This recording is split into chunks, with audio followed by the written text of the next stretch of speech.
From South Florida, this is Headliners, only on CBS News Miami. Hi there and welcome to Headliners. I'm Lauren Pastrana. Hurricane season is officially underway, and some of the most important meteorologists are the ones you rarely see. They fly right into the storm to help improve forecasting when it matters most. Next, weather meteorologist Casey Sherman traveled to Sanford to get a first-hand look at how hurricane hunters operate. It's intense work, not for the faint of heart. Sometimes it's like the worst wooden roller coaster you've ever ridden. Just insane lightning and everything was jumping around in there. We often encounter hail as much as we try to avoid it, but we often encounter hail. And every storm is a little different, presenting its own set of challenges. They're like their own creature. They treat you different, they feel different. Some storms just kick your butt and other storms kind of just let you through. But while they may be kicked around a little, hurricane hunters serve a role that is invaluable when it comes to hurricane forecasts. Flying 5,000 to 10,000 feet above the ground, they fly around, above, and into a hurricane in a variety of flight patterns that allow them to gather data all around the center of the storm. I got to go on board Kermit, a NOAA Hurricane Hunter aircraft, and the C-130 Hercules, an Air Force Reserve aircraft, both equipped with high-tech weather instruments, including multiple radars used to measure a storm.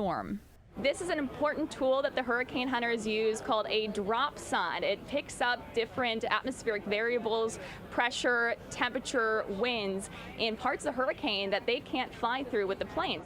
Each mission lasts around 8 hours, during which the hurricane hunters make several passes through the storm, often going in and out of the eye wall, the most intense part of the storm.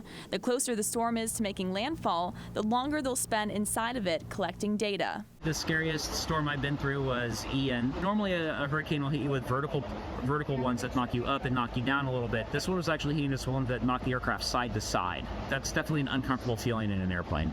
But it's because of those uncomfortable flights, we are better able to get our community life-saving information when we need it most. The analogy we like to use is like grilling a steak. You can see the grill marks on the steak. You kind of have an idea how well cooked it is in the center, but you don't really know until you insert a temperature probe, and then you know if it's rare or well done. The data coming just from the hurricane hunters improves forecast accuracy by 10 to 15%, and the technology continues to improve. NOAA now uses everything from sail drones to drones that fly through the sky to sea gliders. They even have new technology that comes out each and every year. This is an experimental one. This is actually one of them. It's an extremely light dropson that's actually designed to stay and kind of float around in the hurricane for longer and collect more data. Of course, all this, it's all about leading to a more accurate forecast and being able to alert the public with as much time as possible if a storm threatens. I'm meteorologist Casey Sherman reporting in Sanford, Florida, CBS News, Miami. And if you've ever experienced a storm here in South Florida, you know losing power during a storm is likely. And sometimes we can be without electricity for days, even weeks. One of the ways Florida Power and Light is taking steps to minimize that is by replacing overhead lines with ones that run underground. Next, weather meteorologist Dave Warren takes us into a South Florida neighborhood where that's happening. That's a welcome sound for those living on this street in North Miami Beach. Underneath and in between these houses, they are putting this. Through it, new FPL power lines, replacing those overhead. See, the one massive issue that comes in storm situations and day to day is vegetation coming in contact with our power line. Sean Johnson is with FPL. The Storm Secure Underground program is why they are on this street. So when we identify neighborhoods, we use a variety of data and criteria, including outages during storms, hurricanes, vegetation-related outages. If you see the lines behind me, there's a lot of vegetation near those power lines. It's these trees and other vegetation that can crowd around the lines that supply these houses. No issues on a calm day. But when storms hit, it's a different story. One of the biggest benefits of having underground power lines is avoiding the leading cause of outages. Vegetation and trees, debris, other things like that making contact with our power lines. So instead of running through it, now the lines will run underneath. So this is our low impact directional bore machine or horizontal drill. It allows us to minimize disruption to customer homes. Customers like Collins Paulk Jr., who's lived through a few outages himself with past storms. The transformers, they would go boom, and the trees and stuff. Even though it's a little disruptive now, he's looking forward to the end result. Going through the process right now of all the trucks on the street and everything, but sooner or later, I got a feeling the whole city, county, state going to be underground. It may be a brief disruption for customers like Collins, but he and every other FPL customer pays for this work, even if their lines are already underground. All those different efforts are covered as part of a storm surcharge on all customer bills. It's around $4 a month. Machines, supplies, and labor costs can add up, but the work they are doing now may reduce costs following storms, according to FPL. It costs a lot to respond to storms, so by being able to shave days off and time off of the restoration, it'll save customers money in the long run. Lowering restoration costs with this initial investment is what FPL continues to do. Traditionally, overhead will be coming up from underground. One house at a time. So there is some cost that the customers are paying, but FPL hopes that that cost is lower than what it would be post a significant storm where there's widespread power outages with these power lines above ground. In North Miami Beach, I'm Dave Warren for CBS News Miami. The summer season is here and the sun is out in full force. The helpful tips you may want to know before you head out the door next. From South Florida, this is Headliners, only on CBS News Miami. Welcome back. I'm Lauren Pastrana. The unofficial start of summer is here. So how does your sunscreen fare against the South Florida sun? A law from nearly a century ago may be blocking the best lotions from your beach bag. CBS News' Manuel Bojorquez takes a look at how American sunblock stacks up. Along sunny Miami Beach, people lather up, largely unaware that American selection of sunscreens is limited compared to other parts of the world. I'm not aware of that. Yeah, we should be open to every option there is. At issue, a 1938 U.S. law that classifies sunscreen as a drug and requires animal testing, rather than as a cosmetic like parts of Europe and Asia do. That keeps foreign brands off U.S. shelves and limits sunscreen makers. The Environmental Working Group says, on average, U.S. sunscreens don't protect as well from UVA rays, which can cause skin cancer. One of its studies found only 35% of the U.S. sunscreens tested were strong enough to meet EU standards. The reason all this is important is because skin cancer is the most common form of cancer in this country. Almost everybody has been affected by skin cancer. 1 in 5 Americans have skin cancer. Dr. Robert Kirshner is a dermatologist with Sylvester Comprehensive Cancer Center at the University of Miami. We'd really like to get some of those European sunscreens to the United States, because it'll give us greater opportunity, greater options for our patients. In a statement to CBS News, the FDA says it must balance the public health benefits of access to a broader range of sunscreen active ingredients against the importance of ensuring that the sunscreens Americans use are safe for regular, lifelong use.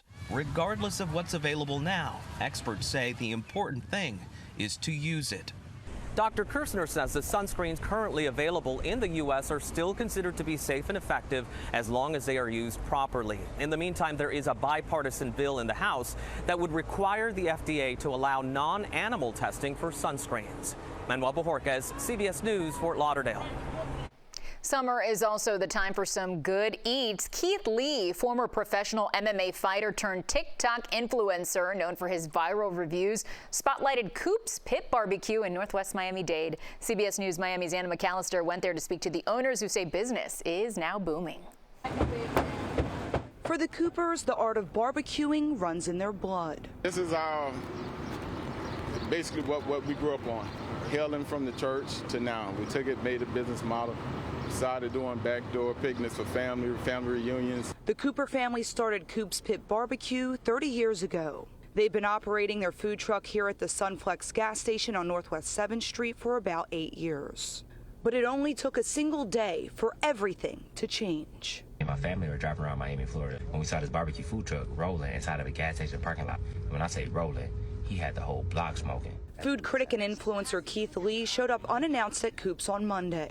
Tourist was working when Lee and his family showed up. This entourage of folks came in these big party vans and got out, and it kind of spooked me because I was here alone and I didn't know what, I'm like in protective mode now, and I'm like, whoa, and I'm asking them what's going on. This is what was going on. That's good rib. Good. A very good rib. Lee and his family tried multiple dishes from Coops, including ribs, chicken, greens, and baked beans. And he gave his honest opinion. Oh my God, 8.7 out of 10. I can see people really liking this, but for me, this is way too sweet. Torres says he was shocked when Lee introduced himself.